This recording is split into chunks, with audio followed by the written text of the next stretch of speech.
샬롬. 요새 올림픽 경기 보십니까? 스포츠 좋아하는 사람들 참 좋은 것이 많습니다. 4년 동안 최선을 다해서 노력해서 정말 놀라운 기록이나 엄청난 연기나 능력들을 보여줄 때 감탄을 하기도 합니다. 보통 사람과는 다른 신체적인 조건이나 유전적인 특성을 가진 것 정말 감탄할 만합니다. 그런데 이 올림픽 경기나 이런 스포츠 경기를 볼 때마다 가슴을 뭉클하게 하는 것은 뭐냐면 1등 꼭 금메달이 아니더라도 도저히 금메달을 딸 수 없는 그런 환경 속에서라도 최선을 다하는 인간 승리의 드라마들을 볼 때마다 다시 할 수 있다, 계속 할 수 있다, 시작하자, 그런 모습들을 보게 됩니다. 바로 어제도 한 중장거리를 달리는 선수가 있었습니다. 1등으로 달리고 있는데 장애물 경주를 하고 있는데 뒤에 쫓아오던 선수의 아마 스파이크에 걸려 넘어진 뒤 신발이 찢어진 겁니다. 장애물을 달리기 때문에 굉장히 좋은 신발을 신어야 되는데 굉장히 불편했을 거라고 봅니다. 그러다 이 선수가 마지 않고 신발을 벗고 뛰기 시작합니다. 현대는 모든 스포츠 용품들이 기록을 단축되는데 첨단적인 역할을 하는데 한 발을 벗고 뛰니까 굉장히 불편했을 겁니다. 그렇고서는 나중에는 그 선수가 맨발로 그 장애물 경기를 뛰니까 1등 하던 선수가 점점 처지게 됩니다. 기록이 형편없이 제일 뒤에 들어옵니다. 포기할 만한데 그는 완주해서 들어왔습니다. 울게 되죠. 근데 나중에 올림픽위원회에서 그것을 이렇게 화면을 보고 나서 최선을 다하는 모습 때문에 그 선수가 비록 그 기록 안에 들어오지 못했지만 지금 파이널에 나갈 수 있도록 배려했다, 그런 얘기가 됩니다. 우리 또 그런 것들을 참 많이 보게 됩니다. 내가 못했다 생각하지만 결코 좌절하거나 낙심하지 마십시오. 시합이 끝난 것이 아닙니다. 항상 다른 이외의 결과들을 우리를 많이 보게 됩니다. 세상에서 예선에서 1등이나 세계 1등이라는 사람이 꼭 금메달을 따는 것은 아닙니다. 최선을 다한 사람, 설사 금메달이 아니더라도 최선을 다한 사람, 그것이 오늘 보람일 거라 봅니다.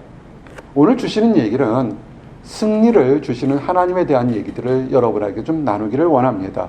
그래서 지금 전 세계적으로 올림픽의 금메달만을 바라보고 또 축하하는 것도 있겠지만 우리가 경기에 나가지 않지만 우리의 삶이 올림픽처럼 신앙에서 우리의 삶에서 하나님으로부터 잘했다 칭찬받는 영광스러운 그런 메달 받기를 원합니다. 그래서 오늘 주제가 고린도전서 15장의 말씀으로 승리를 주시는 하나님을 증거하기를 원합니다.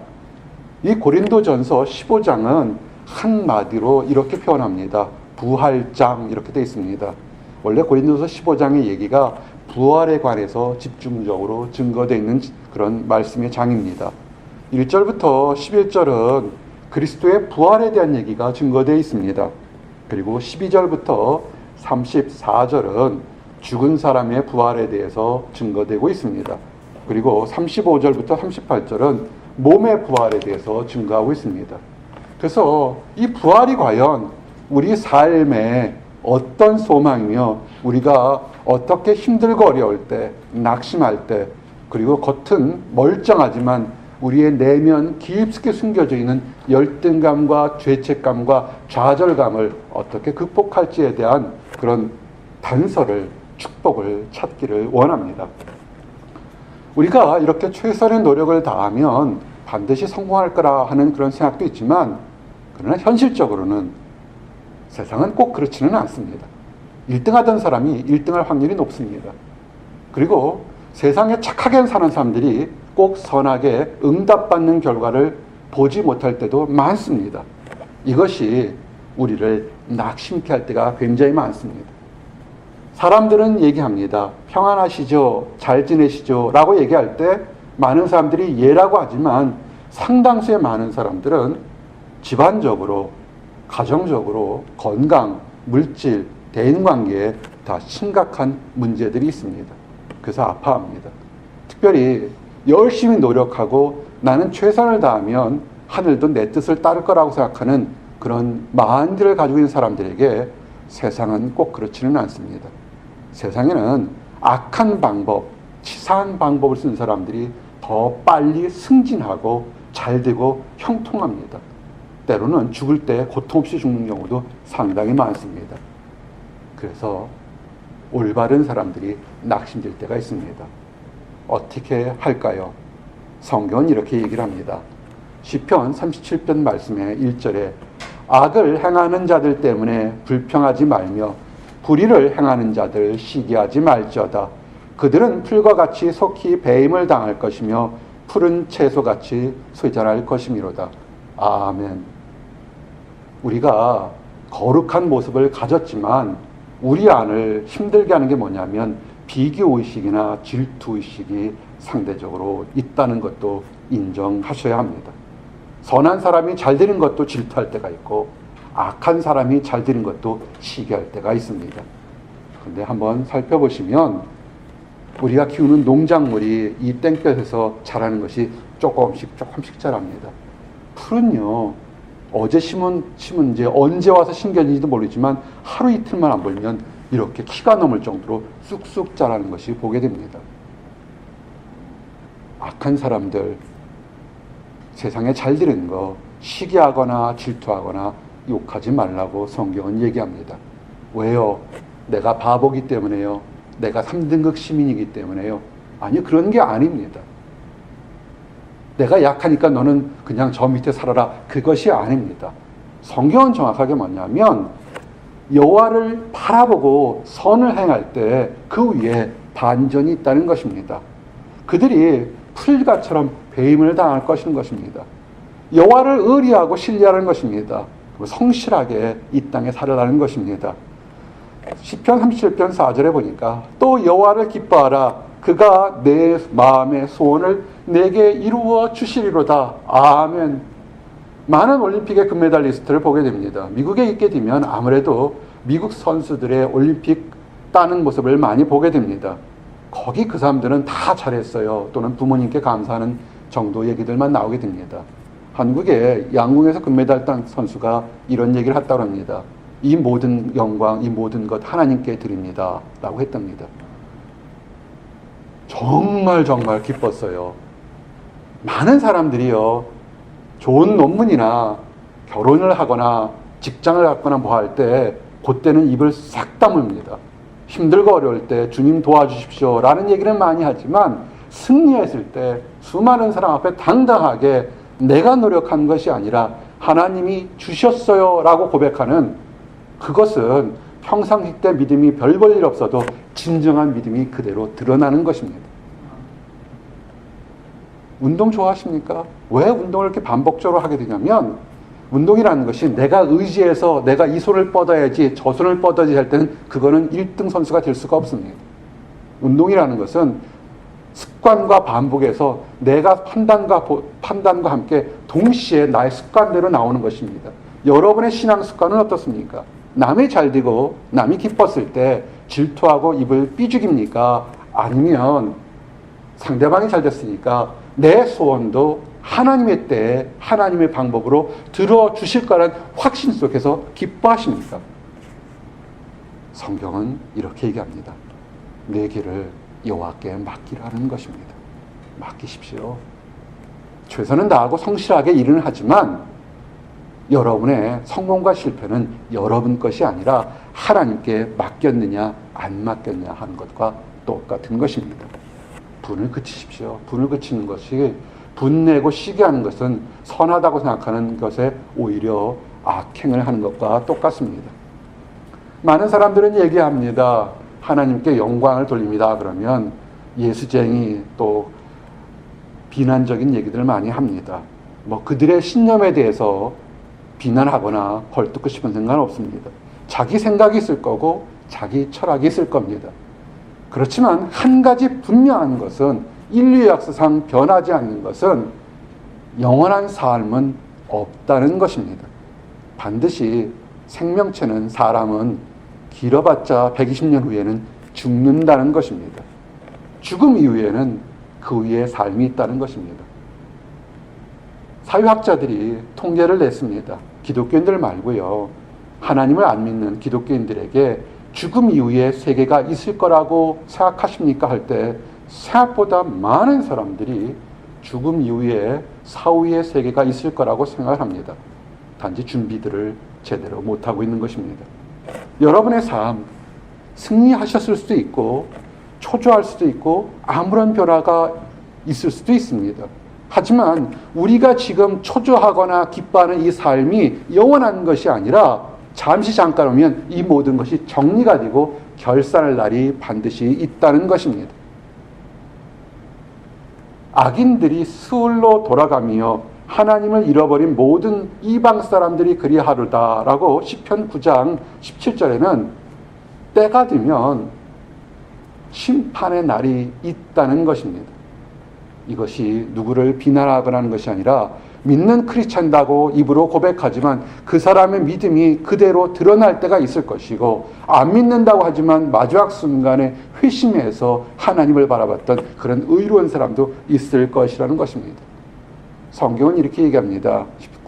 시편 9장 9편 19절 보니까 여호와여 일어나사 인생으로 승리를 얻지 못하게 하시며 이방 나라들이 주 앞에서 심판을 받게 하소서. 아멘. 인생으로 승리하지 못하는 것이 역사고 우리가 알고 있는 얘기들입니다. 오늘 오신 여러분들 환영합니다. 정말로 환영합니다. 정말 올 여름이 되기 전에 6월 달쯤에 이런 얘기들을 작은 목자가 예배 시간에 증거한 것 같습니다. 기상학자들이 올해 예보를 하는데 작년 겨울이 그 어느 때보다 따뜻했던 겨울처럼 올 여름은 그 어느 때보다 무더운 여름이 될 겁니다. 라고 이렇게 인사말을 한 적이 있습니다. 정말 올해는 그 기상학자들이 예보처럼 전 세계가 정말 펄펄 끓고 있습니다. 우리도 인생에서 우리가 이 지구를 덮이는데 우리가 잘못한 것도 있겠지만 우리의 인생에서 우리가 하지 않았던 많은 일들로 우리가 힘들고 어려울 때가 있습니다. 지금 지쳤다고, 외롭다고, 낙심된다고 영원한 실패나 좌절이 낙심이 아닙니다. 또 변할 때가 있을 겁니다. 이 펄펄 끓는 이 여름날도 앞으로 한 달쯤 오면 야 좋구나 할 정도로 변화될 날이 반드시 올 것입니다. 어느 가난한 화가가 있었습니다. 자연을 좋아했습니다. 작은 목자도 참 자연 좋아해요. 미국에 사는 거 정말 힘들지만 정말 좋은 거는 자연이 좋은 것 같습니다. 아마 이 화가도 그랬던 것 같아요. 웃기네요. 이 화가한테 제 자신을 대입하니까 참 좋아서 자연 풍경을 그리는 걸 좋아했습니다. 그래도 어떻게 이름을 좀 날릴까 보고 유명한 미술 작품전에 계속 출품을 냈지만 번번이 낙선을 했습니다. 그래도 그 화가는 길을 포기하지 않고 묵묵히 시골 풍경, 자연 풍경을 그렸습니다. 자연이 좋았습니다. 그런데 다른 건 몰라도 미술 그리는 사람들은 물감도 있고 여러 가지 재료가 많이 들어가니까 가난한 이 화가 입장은 점점 힘들 거라 봤습니다. 그 좋은 친구가 있는데 그 모습을 너무나 안타깝게 보고 어느 날 사람을 한 사람 데리고 얘기를 했습니다. 친구야, 이제 그런 농촌 그림 이제 그만 그리고 좀 잘 팔리는 좀 그림 좀 그려보면 어떨까? 멋지고 아름다운 여인의 모습을 그려보든지 사람들에게 환하게 와 소리 날 수 있는 그런 그림 그려보면 어떨까? 그리고 이 사람이 그렇게 멋진 여성을 좀 그려주면, 그리고 누드화 같은 걸 그려주면 사겠다고 그러니까 한번 그리면 자네 경제 형편도 좋지 않겠나? 라고 얘기를 했습니다. 정말 뗄감이 없어서 힘들어했던 그 화가에게는 정말 솔깃한 제안이었을 겁니다. 그랬더니 그 순간 이 화가가 이렇게 했습니다. 나 기도하고 얘기해 줄게. 기도를 딱 하고 있는데 그 마음속에 답이 왔습니다. 그러면서 얘기를 합니다. 친구야, 제안은 좋고 찾아오신 손님 고마운데 그렇게 내가 그림으로 그 누드화 같은 거를 그려서 파는 것은 하나님이 기뻐하지 않을 것 같습니다. 그냥 예술은, 내 그림은 하나님께 드리면서 그냥 가난해도 최선을 다하겠습니다. 이 시골의 농부나 환경 그리면서 내 자신의 기쁨이 있고 최선을 다해 사는 그 농부의 모습을 나는 사랑합니다. 라고 했습니다. 그림은 팔리지 않았고 돈 벌 기회는 점점 없어졌습니다. 그는 그 신앙심대로 그렇게 힘들게 그렇게 살았습니다. 그리고 그 농부들이 정말 힘들게 사는 모습의 농부들의 그림을 그렸습니다. 그 화가가 그린 그림이 우리가 아는 밀레의 만종입니다. 밀레가 그렸던 만족입니다. 힘들고 어렵게 일한 농부들이 기도하는 모습, 참 많은 사람들에게 도전과 영감을 주게 됩니다. 나와 여러분의 삶이 그랬으면 좋겠습니다. 비교하지 마십시오. 옆에서 이 여름에 정말 비행기처럼 쑥쑥 날아가는 잘된 사람들도 있을 거라 봅니다.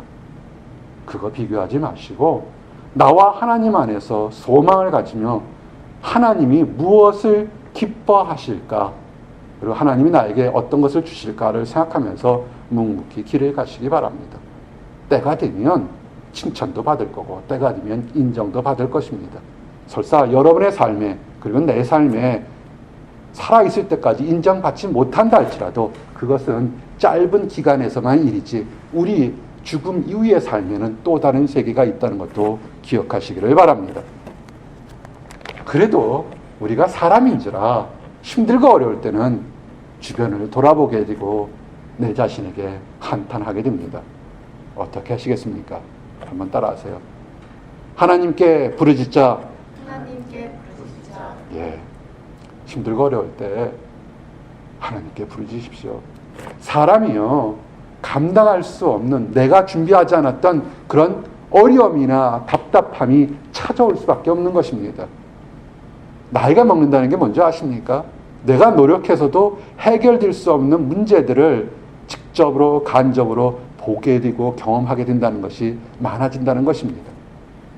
내 자신의 연약함과 한계를 느끼는 것, 사실은 그것이 문제 해결의 첫 걸음인 것을 아시기를 바랍니다. 내 자신의 연약함과 내 주변의 한계를 느끼면 그 다음 뭐냐면, 아하, 내 힘으로는 안 되니까 누군가의 도움을 받아야 되겠구나. 그래서 세상 사람들은 강한 사람, 권력자, 친구, 능력 많은 사람, 때로는 그것이 남자가 되고 그것이 여자가 되고 또는 약이 되고 또는 술이 되고 다른 것에 의지를 하게 됩니다. 정말 효과가 있습니다. 반짝합니다. 어떤 사람은 등산을 합니다. 산에 가면 길을 받습니다 하고 반짝합니다. 하지만 오래가지는 않습니다. 그래서 또 길을 받기 위해서 또 탐닉하고 자꾸만 거기에 빠져서 마치 약물 중독된 것처럼 어느 순간에 헤어져 나오지 못하는 것을 보게 됩니다. 그러지 마십시오. 가장 좋은 것은 뭐냐면 환난 날에 힘들고 어려울 때 하나님께 부르짖으십시오. 성경은 정확히 이렇게 얘기합니다. 시편 20편 1절에 환난 날에 여호와께서 내게 응답하시고 야곱의 하나님의 이름이 너를 높이 드시며 아멘. 부르짖으십시오. 부르짖는 자에게 하나님께서 내가 너를 사랑한다고 보호하면서 인도한다는 것입니다. 그러면서 내 마음의 소원대로 허락하시고 내 모든 계획을 이루어 주시기를 원하노라. 아멘. 참 신기해요. 하나님이 아무런 조건 없이 네가 내게 부르짖으면 내가 네 마음을 평안하게 하고 내가 때에 정해진 때에 네 소원을 이루어 주겠다 해도 사람들은 하나님 곁으로 오지 않습니다. 다른 곳으로 달려가고 달려만 갑니다. 왜 그런지를 모르겠습니다. 하나님이 원하는 것은 여러분의 승리함으로 인하여 하나님께 찬양하기를 원하는 것이, 그것이 하나님의 뜻인 것입니다. 모든 결과요, 빨리 달리던 늦게 달리던 그 결과는, 그것은 하나님의 수중에 달려있는 것들입니다. 많은 사람들은 빠르게 달리면 1등 할 거라 봅니다. 빠르게 달리지만 넘어질 수 있다는 걸 생각하지 않습니다.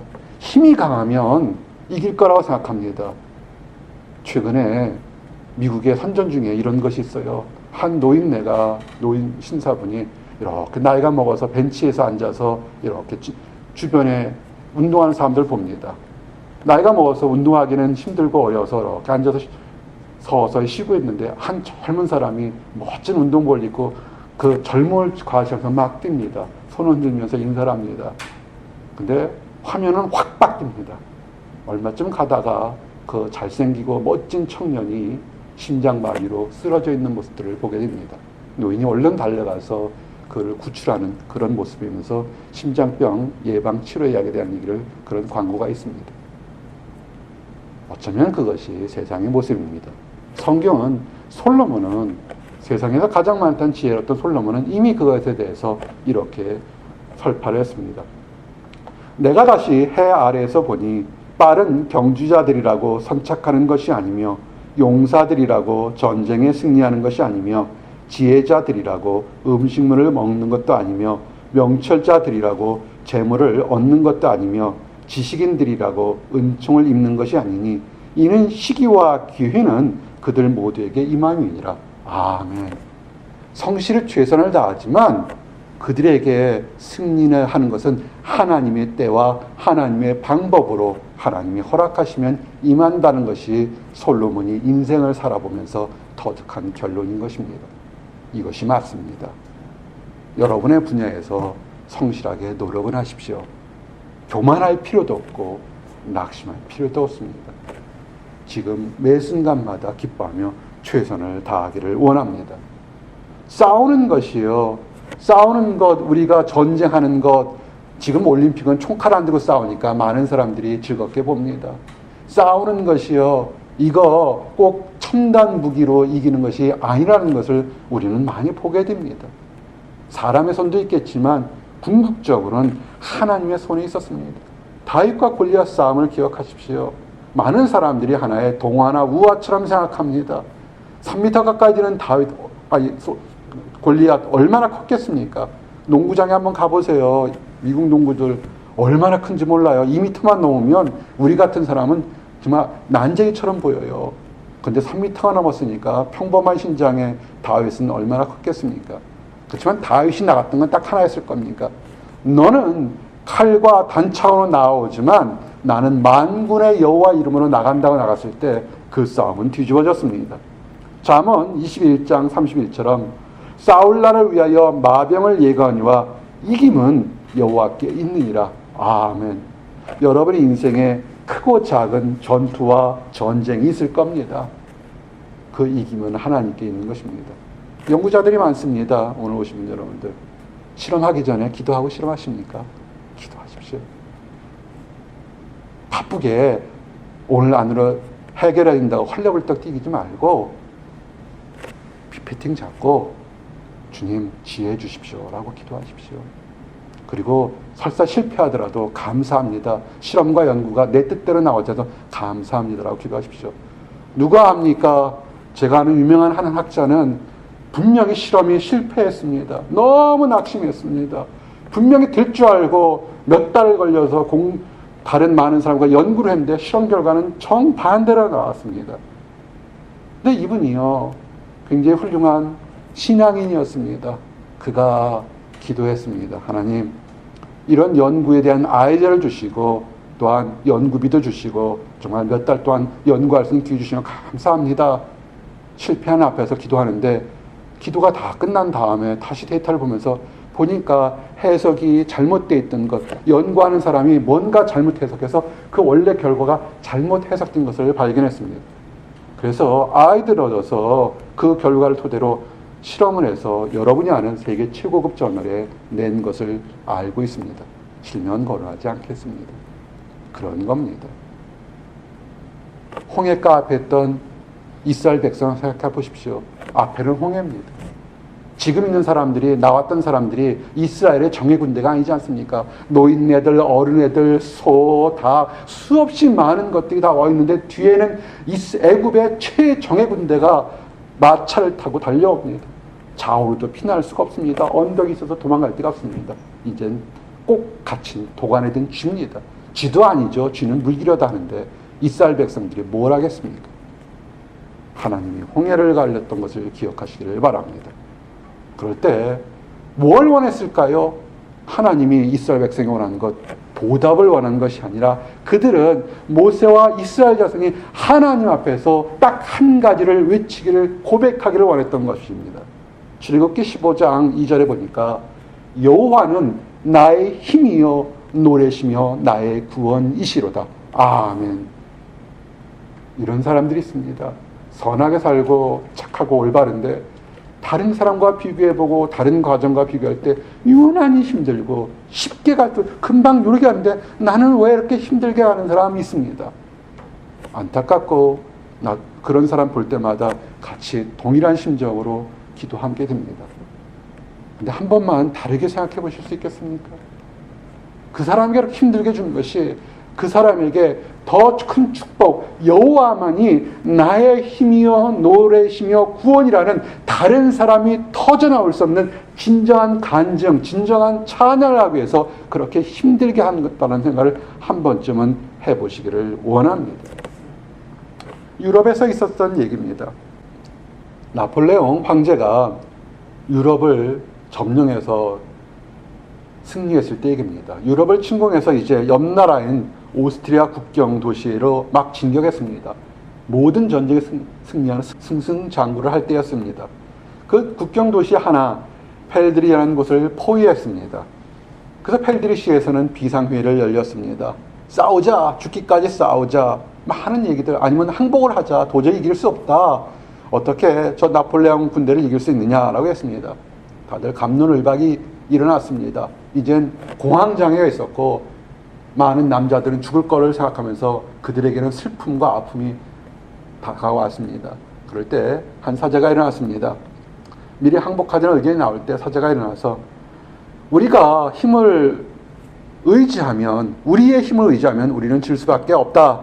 하지만 오늘이 부활절인 오늘이니까 우리 예정대로 교회 종을 치고 예배부터 먼저 드립시다. 그리고 나머지 문제는 하나님께 맡깁시다. 라고 제안을 했습니다. 그 사람들이 지든 이기든 간에 오늘 부활절이니까 그래. 모든 사람들이 오늘 그래 간 부활절 예배를, 마지막 부활절 예배가 될지도 모르니까 부활절 예배를 성대하게 드리자 그랬습니다. 그래서 갑자기 다 죽음의 공포를 앞뒀던 이 펠드리시에서 모든 교회들이 종을 치며 부활의 종을 알며 찬양하며 기쁜 소리가 들었습니다. 이 소리를 들었는데 프랑스군이 외곽을 다 점령하고 포위하고 있었는데 갑자기 사람들의 환성 소리와 종소리와 기쁜 찬양 소리가 들리니까 그들이 어떻게 생각했냐면 아하, 우리가 늦었구나. 오스트리아에서 지원병들이 몰려왔구나. 우리 힘으로는 안 되겠구나 생각해서 그들이 포위를 풀고 퇴각을 했습니다. 그래서 그들은 펠드리 시민들은 그 전쟁의 공포에서 벗어난 역사적인 증거가 있습니다. 여러분의 삶에 이렇게 둘러싸여져 있는 거 있습니까? 힘들고 어려울 때 가장 먼저 하나님께 예배하는 것을 찾기를 원합니다. 낙심과 좌절의 눈물보다 지금까지 지내온 것 하나님의 크신 은혜라고 찬양하는 여러분들이 되시기를 원합니다. 아멘. 그래서 여러분의 문제가 해결되기를 원합니다. 우리의 주님 예수님께서 십자가를 지기 전에 악한 것들로 둘러싸여서 고통받을 것이 이미 예언되어 있고 그 예언의 과정에서도 저주하거나 원망하거나 시기하지 않고 하나님께만 부르질 것을 이미 예언됐고 그 예언 그대로 성취된 것을 우리는 알 수가 있습니다. 시편 22편 16절에서 19절 보니까 개들이 내를 애워쌌으며 악한 무리가 나를 둘러 내 수족을 찔렀나이다. 내가 내 모든 뼈를 셀 수 있나이다. 그들이 나를 주목하여 보고 내 겉옷을 나누며 속옷을 제비 뽑나이다. 여호와여 멀리하지 마옵소서. 나의 힘이시여 속히 나를 도우소서. 아멘. 여러분, 혹시라도 힘든 마음이 있는 사람이 있습니까? 여러분만의 문제가 아닙니다. 우리 주님 예수님께서도 예언된 것처럼 삶 그 자체처럼 악한 것이 둘러싸여서 조롱당하고 채찍에 맞고 창에 찔리며 모든 수모를 당할 때 그들을 위해서 원망이나 시기하지 않고 그 터절한 고통 속에서 나았다는 것은 뭐냐면 하나님 나를 도와주시옵소서, 나의 힘이 되신 하나님 나를 도와주시옵소서라고 외쳤던 그것이 전부였던 것입니다. 최선을 다하십시오. 우리가 실패한 것 같지만 아직 시합은 끝난 것이 아닙니다. 이 땅에서도 시합이 있지만 그 위에도 시합이 있다는 것을 기억하시기를 바랍니다. 여러분 인생에서 지금 승리했다고 자만할 필요도 없고 남보다 늦게 간다고 넘어졌다고 정말 절망할 필요가 없습니다. 우리는 최선을 다하면 됩니다. 경기장에 임한 선수가 그가 중간에 포기하게 되면 상을 줄 게 없습니다. 그 장애물 경기에 뛴 선수처럼 1등으로 달리다가 뒷선수에 자기 실수 아니고 뒷선수에 그 날카로운 신발이 스파이크에 찍혀서 자기 신발이 다 찢어지고 상처 입어서 맨발로 뛰어서 그가 거의 꼴찌 가까이 들어왔다 할지라도 전혀 그의 생각과는 상관없이 결승전에 나갈 수 있었던 것처럼 우리가 남보다 뒤척인다 할지라도 달랑 한 호흡만 있다면 끝까지 최선을 다해서 종착점까지 갈 수 있다면 우리는 면류관을 받을 수 있는 것입니다. 세상 사람들은 썩을 면류관을 받지만 우리는 썩지 않을 하나님의 면류관을 받으러 가게 되는 것입니다. 우리가 하나님을 믿는다면 우리는 하나님의 병사입니다. 그리스도의 병사입니다. 병사기 때문에 예수 그리스도가 고난을 당한 것처럼 우리도 예수 안에서 고난받는 것을 이상하게 생각하지 마십시오. 어린아이 같은 신앙, 아주 낮은 신앙 같은 경우는 교회만 나오면 모든 것이 축복받고 잘되고 형통할 거라고 봅니다. 그래서 큰 교회, 큰 건물, 잘된 사람만이 축복이라고 생각합니다. 성경은 그렇게 얘기하지 않습니다. 남보다 뒤척이고 남보다 어렵고 남보다 소외당한다 할지라도 묵묵히 하나님을 바라보면서 인정받지 못한다 나가는 그 사람이, 하나님이 원하는 법칙대로 나갔던 사람이, 그 사람이 승리한다는 것입니다. 디모데후서 2장 3절에서 5절 보니까 경기하는 자가 법대로 경기하지 아니하면 승리자의 관을 얻지 못할 것이며, 아멘. 우리가 믿는다고 하면서 교회 밖에서는 세상 사람보다 더 악하고 추한 방법으로 부와 명예를 얻고 교회 앞에서만 거룩한 모습을 갖는다면 하나님으로 칭찬받지 못할 것입니다. 우리가 어떻게 사냐면요, 세상을 이기는 힘은 어디 있냐면 그것은 하나님 안에 있는 것입니다. 요한일서 5장 4절 보니까 무릇 하나님께로부터 난 자마다 세상을 이기느니라. 세상을 이기는 승리는 이것이니 우리의 믿음이니라. 아멘. 세상을 뭘로 이긴다고요? 우리의 믿음으로 이긴다는 것입니다. 어떤 믿음입니까? 잘되고 형통하는 믿음이 아니라 성경은 정확히 얘기합니다. 예수께서 하나님의 아들임을 믿는 그 믿음이 세상을 이긴다는 것입니다. 예수님이 하나님의 아들을 믿는다는 것이 무엇인 것입니까? 그것은 예수님의 십자가와 연결되어 있습니다. 예수님이 십자가에서 죽음에서 부활했던 것, 그것을 믿는 믿음이 우리가 세상에서 어떤 환경에서도 이길 수 있다는 것입니다. 부활의 의미가 뭡니까? 예수님께서 십자가에 죽으신 것이 헛되고 아무런 의미가 없는 것이라 성경에 기록된 대로 많은 사람들의 죄를 대신 깨끗하게 해주기 위해서 죽었고 부활했다는 것이 이루어진 증거라는 것이기 때문에 우리가 축복이라는 것입니다. 무엇입니까? 예수님이 단순히 사람이 아니라 부활이라는 것은 그가 하나님의 아들이로서만 할 수 있는 죽음에서 일으켰던 부활이라는 의미가 있다는 것입니다. 로마서 1장 4절 보니까 성결의 영으로는 죽은 자들 가운데서 부활하사 능력으로 하나님의 아들로 선포되셨으니 곧 우리 주 예수 그리스도시라. 아멘.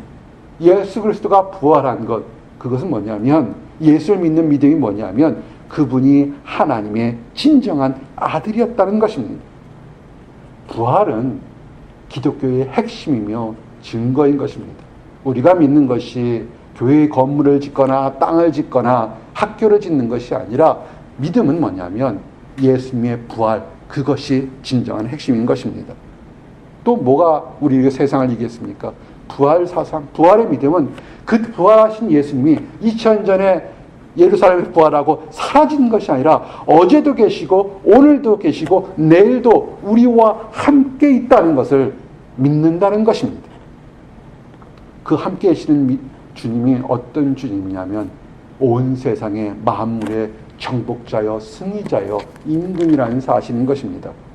그래서 얘기합니다. 바로 여러분들에게 뭐라고 하냐면 너에게 이르는 것은 너희로 내 안에서 평안을 누리게 하려 함이라. 세상에서는 너희가 환난을 당하나 담대하라. 내가 세상을 이겼노라. 아멘. 요한복음 16장 33절입니다. 담대하십시오. 여러분이 지금 환난을 당할지 모르겠지만 담대하십시오. 예수님께서 세상을 이겼습니다. 이제 부활을 믿는 것, 우리의 승리를 주시는 하나님을 어떻게 하냐면 우리는 하나님과 연합한 사람이 되는 것입니다. 나 혼자가 아니라 나는 힘들고 하지만 마치 복싱 경기처럼 나는 비록 부족하고 나 때문에 계속 점수를 잃다 했지만 내 파트너가 너무나 강하기 때문에 시합에서 이길 수 있다는 것을 믿으시기 바랍니다. 로마서 6장 5절에서 7절에 만일 우리가 그의 죽으심과 같은 모양으로 연합한 자가 되었으면 또한 그의 부활과 같은 모양으로 연합한 자도 되리라. 아멘. 무슨 얘기입니까? 우리의 삶이 이 땅에서만 끝인 것이 아니라 이 땅에서 우리가 육신이 죽는다 할지라도 예수님이 부활하신 것처럼 우리의 삶이 새롭게 시작될 또 다른 경기가 있다는 것입니다. 그리고 이 땅에서도 뭐냐면 7절 말씀, 이는 죽은 자가 죄에서 벗어나 의롭다 하심을 얻었습니다. 아멘.